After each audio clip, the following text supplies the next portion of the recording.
Sahabat Celoteh Iman yang terkasih, salam jumpa, sehat selalu untuk kita semua. Pada Celoteh Iman kali ini saya mengajak kita untuk mendengarkan kisah tentang sapi dan keledai. Diceritakan bahwa pada suatu waktu sang juru selamat dilahirkan di Bethlehem. Malaikat turun dari surga untuk memberitahukan kepada manusia supaya mereka pergi melihat dan menyaksikan peristiwa kelahiran sang juru selamat itu. Berita itu tidak disampaikan kepada manusia yang berkuasa dan kaya raya, tetapi kepada para gembala yang miskin papa di padang Efrata. Selain kepada manusia, malaikat juga memberitahukan kedatangan juru selamat itu kepada binatang-binatang dan marga satwa. Mereka harus menunjukkan wakil-wakilnya untuk mendampingi sang juru selamat pada saat kelahirannya. Malaikat mengumpulkan wakil-wakil binatang itu untuk berunding. Yang pertama-tama mengajukan diri ialah singa, yang digelar raja segala binatang. Dengan ponggahnya ia berkata, Sayalah yang paling pantas untuk mendampingi sang juru selamat. Saya akan menjamin keamanan dan stabilitas pada saat kedatangannya. Siapa yang berani berbuat kerusuhan akan saya gebuk. Pendeknya, saya jamin situasi akan terkendali. Tetapi malaikat menjawab, juru selamat adalah raja damai. Kekerasan dan main kuasa tidak sesuai dengan pemunculannya. Pendekatan keamanan tidaklah sesuai. Kemudian kancil mengajukan diri. Dengan sangat cerdiknya dia berkata, kekerasan memang cara yang tidak sesuai, tetapi saya akan membuat lobbying dan rekayasa kepada berbagai pihak sehingga kedatangan sang juru selamat diterima dengan suara bulat oleh semua pihak. Pendeknya akan ada aklamasi yang meriah.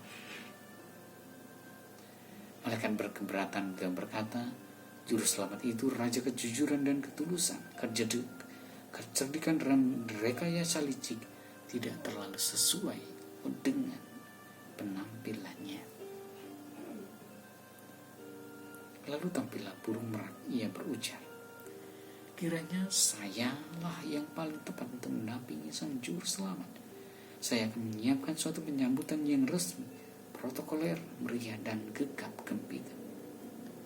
Tetapi malaikat berkata, juru selamat itu raja yang rendah hati, makanya ia akan datang dalam berupa bayi yang tak berdaya dan miskin. Lalu malaikat melihat ke kiri dan ke kanan untuk mencari tahu apakah masih ada wakil-wakil binatang yang mau mengajukan dirinya untuk menjadi pendamping sang juru selamat pada saat kedatangannya.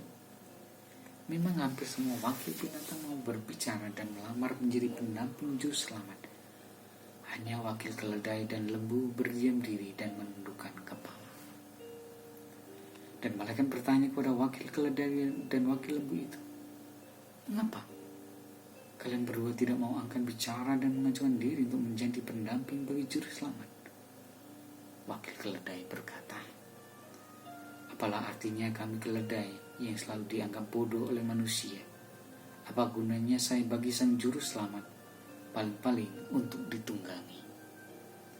Wakil lembu berkata, apa artinya kami para lembu yang hanya tahu menarik bajak yang bisa saya buat untuk sang juru selamat mungkin mengusir lalat dengan ekor saya? Akhirnya malaikat mengumumkan bahwa yang akan mendampingi sang juru selamat pada waktu kelahirannya adalah para gembala, wakil keledai, dan lembu. Sebab sifat dan perilaku mereka sesuai dengan sikap sang juru selamat yang rendah hati, setia kawan, dan cinta damai. Itulah sebabnya hingga kini bila masa Natal tiba dalam setiap kandang Natal dapat kita temukan tokoh-tokoh yang rendah hati dan cinta damai. Bagaimana dengan diri kita? Tuhan Yesus memberkati.